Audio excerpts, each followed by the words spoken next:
2030 का भारत, 2030 के भारत के लक्ष्य को लेकर हम चल रहे हैं और इस लक्ष्य के अंतर्गत हम 3 मुद्दों पर बात करते हुए आ रहे हैं: गरीबी, भुखमरी और शिक्षा। इन 3 मुद्दों पर हम लगातार नए नए चेहरों से बात कर रहे हैं और आज भी हमारे साथ एक नया चेहरा मौजूद है। जो हमारे साथ मौजूद है उनके बारे में बता दूं आपको कि वो ऑल इंडिया मुस्लिम जमात के प्रेसिडेंट है और ऑल इंडिया तांजिम उलेमा ए इस्लाम के नेशनल जनरल सेक्रेटरी है। हमारे साथ मौजूद है जनाब मौलाना शाहबुद्दीन रजवी। सबसे पहले तो सर आपका बहुत बहुत स्वागत है कि आप हमारे साथ जुड़े और आपने हमें अपना समय दिया। जी जी। जी, जिस तरह से सर हम क्योंकि 2030 के भारत का लक्ष्य लेकर चल रहे हैं, 2030 के भारत पर बात करें तो मैं सबसे पहला और सबसे अहम सवाल आपसे यही करना चाहूंगी कि 2030 में आप भारत देश को कहाँ देखते हैं? क्या स्थिति होगी 2030 में भारत देश की? देखिए, हमारा हिंदुस्तान तरक्की की ऊंचाइयों पर जा रहा है हम्म। और रोज़ बरोज़ इसकी तरक्की हो रही है। और ख़ुद वज़ीर आज़म नरेंद्र मोदी जी और उनकी टीम अनथक प्रयास कर रही है, कोशिश में है कि जी। हिंदुस्तान में जो गरीबी है उसको ख़त्म किया जाए और 100% एजुकेशन को लागू किया जाए और हम्म। रोज़गार की बढ़ोतरी हो, तरक्की हो।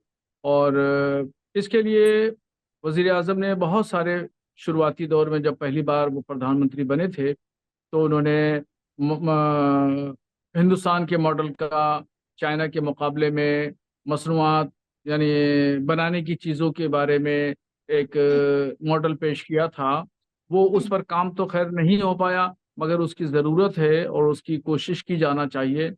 तो मैं देखता हूँ कि वो 2030 में इंशाल्लाह हिंदुस्तान हमारा ऊंचाइयों की एक अच्छी मंजिल पर होगा, बेहतरीन आला मंजिल पर हिंदुस्तान हमारा पहुंचा हुआ होगा।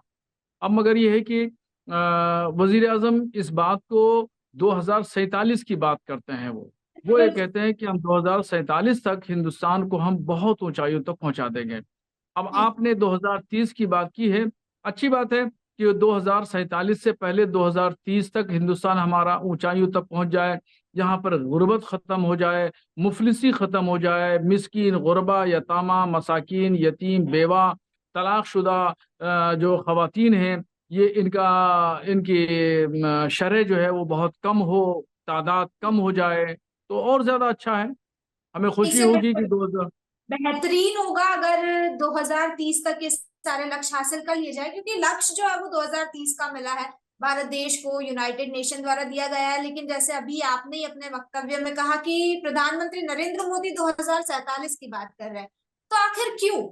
जब लक्ष्य 2030 का मिला है तो बात 2047 की क्यों की जा रही है? क्या मतलब 2030 तक का समय कम पड़ रहा है? देखिए, ये बहुत अच्छी बात आपने कही कि यूनाइटेड नेशन ने 2030 का जब लक्ष्य दिया है तो हम्म। 2047 की बात हम क्यों कर रहे हैं। जी। बहुत अच्छी बात है आपने कही है। ये दरअसल जहां तक मैं समझता हूँ ये एक सियासी अमल है उनका, और वो एक सियासी नुक्ते नज़र के तहत इस बात को वो कह रहे हैं। और और इसमें मैं समझता हूँ कि उनकी जो पार्टी है, भारतीय जनता पार्टी, वो उसका एक नज़रिया है। वो उस नज़रिए की तर्जमानी कर रहे हैं और उस नज़रिए की तर्जमानी के साथ साथ में उन्होंने 1947 के बात कही है, जबकि 1930 तक अपना लक्ष्य पूरा कर देना चाहिए। खैर कोई बात नहीं। एक मशहूर शायर हैं डॉक्टर इकबाल। तो डॉक्टर इकबाल कहते थे अपने स्पीच में, जहाँ जहाँ भी तकरीर करते थे या अपने स्टूडेंट्स को पढ़ाते थे कॉलेजेस में, तो वो ये इस बात को ज़रूर कहते थे कि ख्वाब ऊंचा देखना चाहिए। जी। तो हमारे प्रधानमंत्री ने ख्वाब ऊंचा देखा है, अल्लाह करे हाँ, हो जाए। ठीक है सर।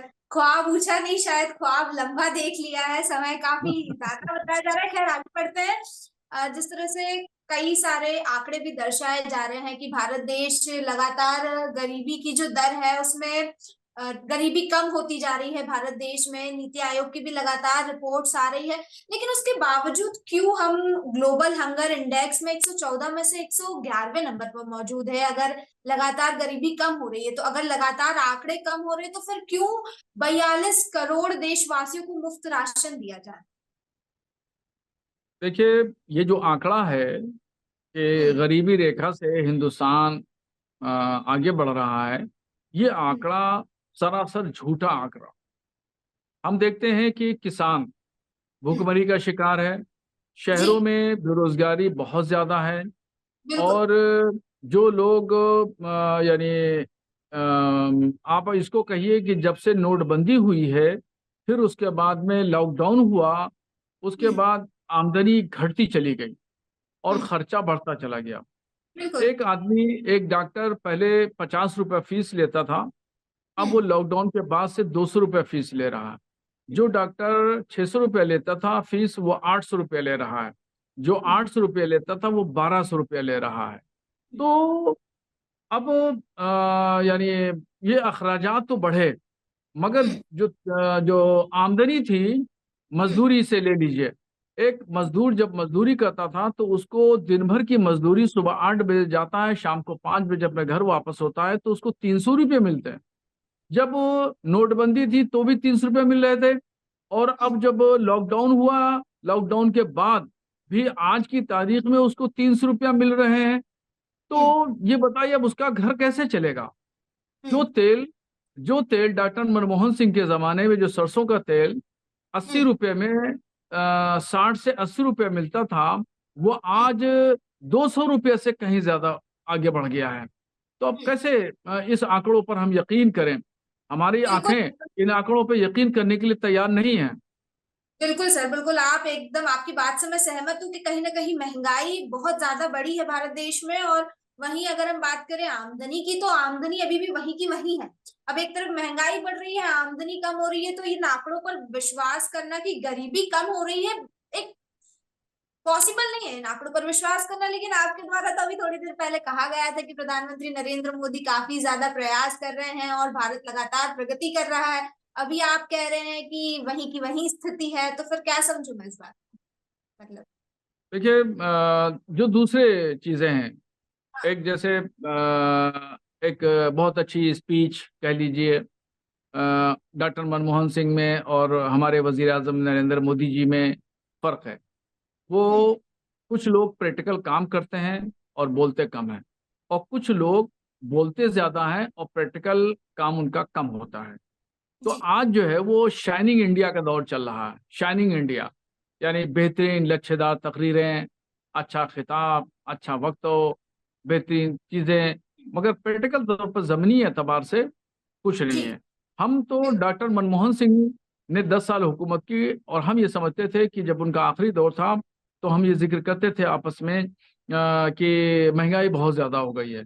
अब नरेंद्र मोदी जी आएंगे तो वो महंगाई को हम्म। कंट्रोल करेंगे, और ये इस उम्मीद पर लोगों ने उनको सपोर्ट किया और उनको वजीर आजम की कुर्सी पर बिठाया। मगर उन जी। आते आते जितना वक्त आता गया, बढ़ता गया, तो हाँ। वो सब तमाम उम्मीदें जो हैं वो उम्मीदों पे पानी फिर गया।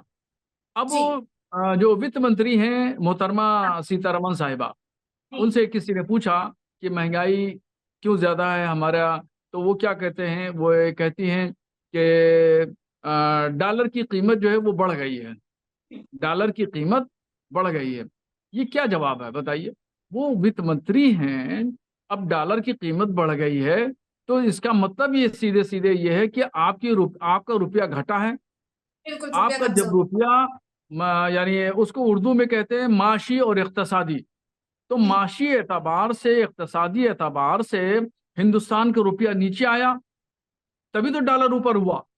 हम्म। और इसी वजह से यहाँ पर जो है वो आर्थिक तंगी आई, और और यही वजूहत है कि गुर्बत है। हाँ, हम्म। कुछ चीजों में अच्छा कह सकते हैं, जैसे पेट्रोल है, आजकल पेट्रोल को काफी कंट्रोल कर रखा है। हम्म। और गैस सिलेंडर है, गैस हम्म। सिलेंडर पर 50 रुपया कमर्शियल वाले पर, और हम्म। शायद 150 रुपया हम्म। यानी घरेलू सिलेंडर पर जी। कमी की है। और ये कमी जी। जो है वो लोकसभा इलेक्शन से 6 महीना पहले से चली आ रही है। अब हम दुआ करते हैं ऐसे ही रहे, चूंकि इलेक्शन हो चुका है और हम्म। तीसरी बार हमारे वजीर आजम प्रधानमंत्री बन चुके हैं। कहीं फिर उनका नजरे कम करम अगर पेट्रोल पर और डीजल पर और गैस पर हो गया और इसकी कीमतें बढ़ गई, तो फिर जो है वो बहुत ज्यादा जो है अफरा तफरी मच जाएगी और हिंदुस्तान में लोग बहुत ज्यादा परेशान हो जाएंगे। इसलिए मैं आपके चैनल के माध्यम से मैं प्रधानमंत्री जी से यही कहूंगा कि यथास्थिति बनाए रखें, पेट्रोल डीजल पर गैस पर स्टे देते रहें। जी सर।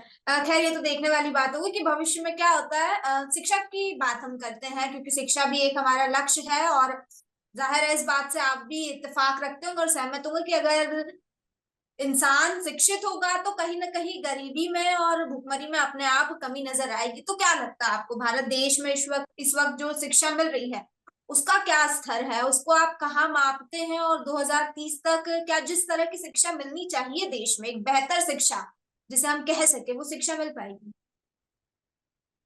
देखिए, शिक्षा बहुत अहम है जी। और ये तालीम तालीम एक ऐसी चाबी है जिससे तमाम दरवाजे खुलते हैं। हम्म। सियासत, समाज, मजहब, माशियात, इक़्तिसादियात, जितने भी दरवाजे हैं वो सब तालीम की चाबी से ही खुलते हैं। अगर बिल्कुल। तालीम याफ्ता आदमी है, मर्द है या खातून है, और तालीम याफ्ता है तो वो अपनी ज़िंदगी खुद बहुत अच्छे से गुजार सकती है और हम्म। अपने बच्चों की तालीम और तरबियत और परवरिश बहुत अच्छे से कर सकती है और जी। समझ एक बेदार हो जाती है। और हम्म। मगर जिस तरह काम होना चाहिए उस तरीके से काम नहीं हो पा रहा है। अ, शिक्षा जो है बहुत महंगी हो गई है। उसकी वजह क्या है? जो तालीम याफ्ता नहीं हो पा रहे हैं उसकी वजह महंगाई है। और हम्म। स्कूलों में हम्म। उस स्कूलों में एडमिशन बहुत हम्म। महंगा हो गया है। प्राइवेट स्कूल हैं या जो यूनिवर्सिटियां हैं, चाहे वो गवर्नमेंट की हों, सेंट्रल गवर्नमेंट की हों या स्टेट गवर्नमेंट की हों, या प्राइवेट सेक्टर की यूनिवर्सिटियां हैं, कॉलेजेस हैं, स्कूल हैं, इसमें आप समझ लिए कि छोटा बच्चा अगर है तो उसकी भी माहाना 5,000 रुपया उसके ऊपर खर्चा होता है। और बिल्कुल। हर साल एड, हम्म। एक बच्चा 5 साल से एक स्कूल में पढ़ रहा है, मगर हर साल एडमिशन के नाम पे 15,000 रुपया वसूली शुरुआत में होगी, और फिर बिल्कुल। 12,000 के आसपास उसकी किताबों के नाम पे, किताबों कापियों के नाम पे वसूली होगी। 2,500 रुपया के नाम से जो है वो ड्रेस के नाम पे वसूली होगी। फिर माहाना 5,000 रुपया वो देगा। अब ये बताइए, इतनी महंगी शिक्षा होने के बाद अब गरीब आदमी कैसे पढ़ा पाएगा? गरीब तो बिल्कुल। छोड़िए गरीब तो छोड़िए, जो मुतवस्सित दर्जे के लोग हैं, मिडिल क्लास के लोग हैं, वो भी नहीं पढ़ा पाते हैं। तो ये हम्म। शिक्षा जो है, ये शिक्षा माफिया लोग बैठ गए हैं और पैसा कमाने का एक माध्यम, एक जरिया हो गया है।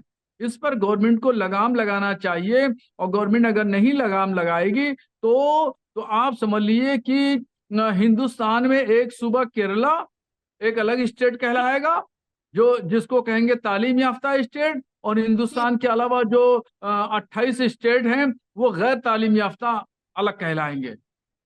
पर सर कैसे लगाम लगाए गवर्नमेंट? अगर उत्तर प्रदेश का ही मैं उदाहरण आपको दूं तो अभी कुछ महीनों पहले की बात है, डिजिटल अटेंडेंस वाला जो एक्ट है वो लाने की कोशिश की गई, लेकिन टीचर्स द्वारा ही उसका विरोध किया गया, प्रोटेस्ट किया गया। उसके बाद कई सारी ऐसी खबरें भी सामने आई, कई सारे वीडियोस भी सामने आए।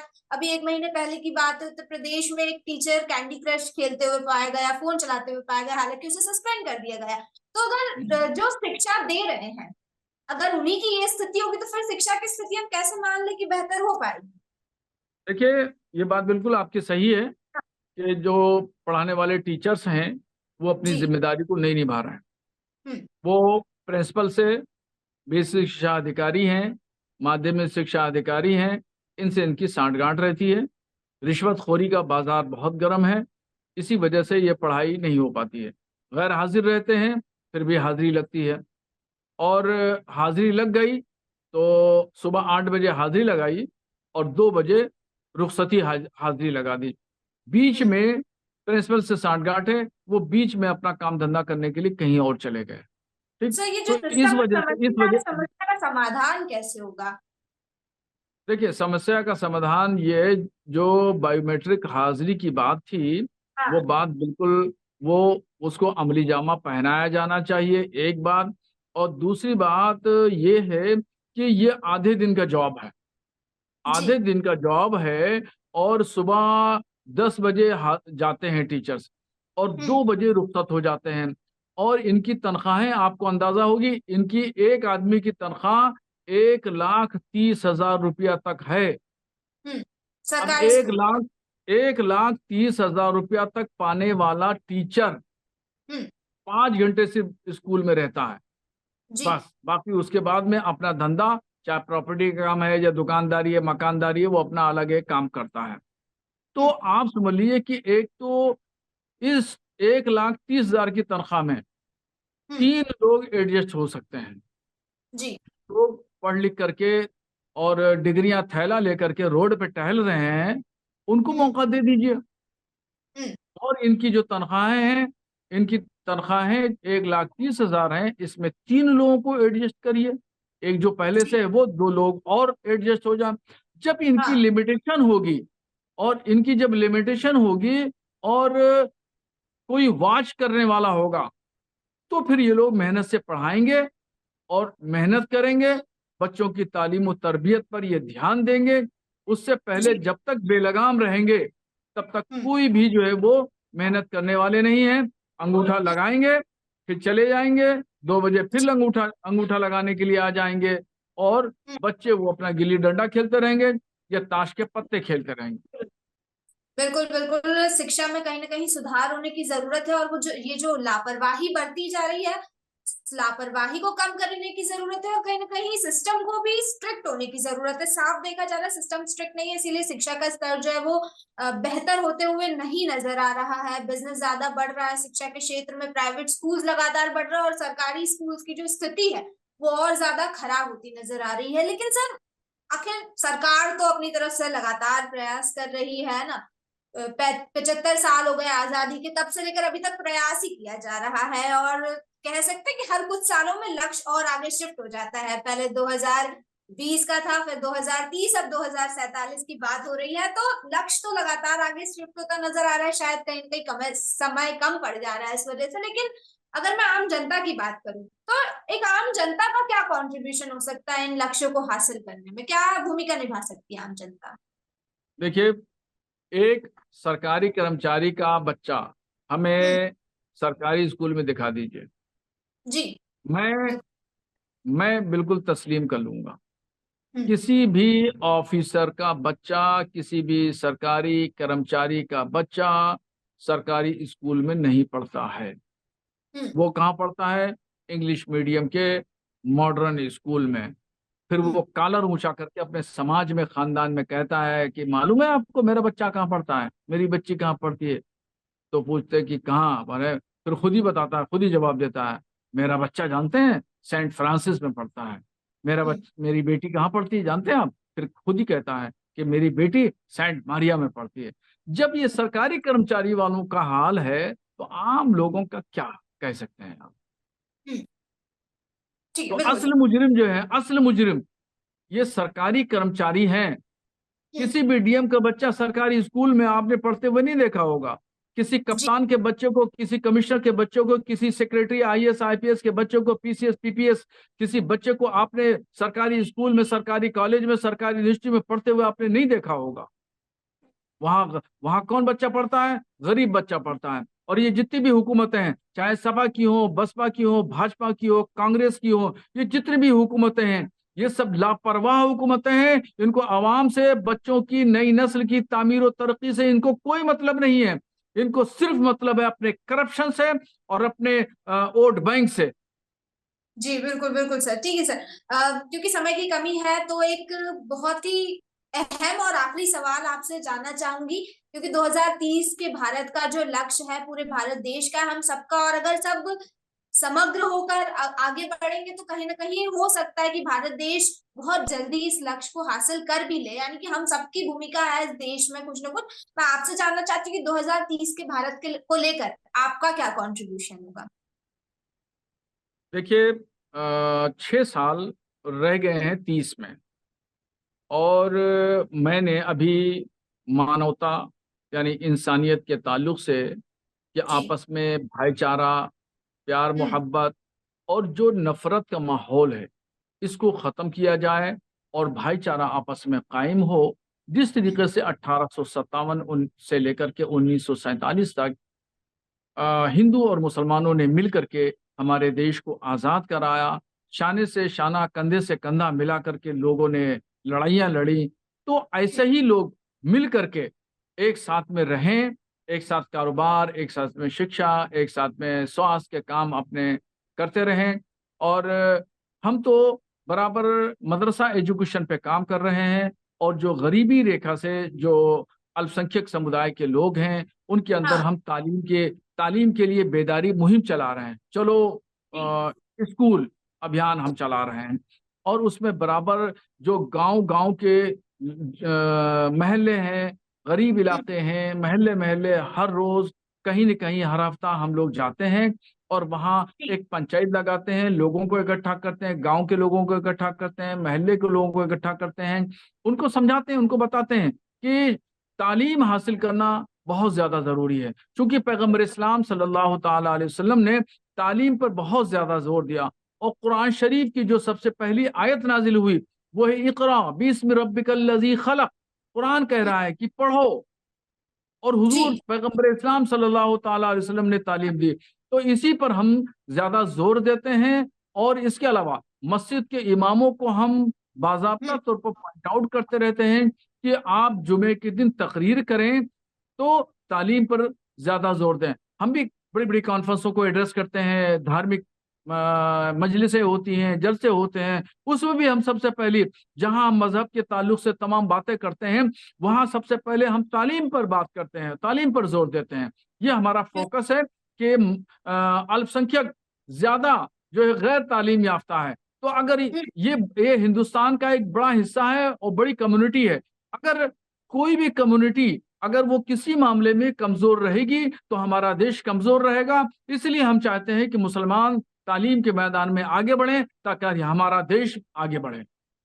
बिल्कुल बिल्कुल सर। बिल्कुल सही कहा आपने कि अगर शिक्षा होगी देश में तो देश अपने आप आगे बढ़ेगा, और किसी एक कम्युनिटी के पीछे रह जाने से देश खुद कमजोर पड़ेगा। तो सभी कम्युनिटीज को मिलकर एक साथ आगे बढ़ने की जरूरत है, समग्र होकर आगे बढ़ने की जरूरत है, तभी जाकर समग्र विकास हो पाएगा भारत देश का। आपका बहुत बहुत धन्यवाद, आप हमारे साथ इस चर्चा में जुड़े, तमाम जानकारी दी आपने। उम्मीद करते हैं कि आपसे फिर मुलाकात होगी 2030 तक, जब हम देखेंगे 2030 के लक्ष्य को साकार होते हुए। उम्मीद जताई जा रही है कि साकार होगा, तो आपसे फिर मुलाकात होगी, फिर बातचीत होगी, और आपका एक बड़ा कंट्रीब्यूशन देखने को मिलेगा।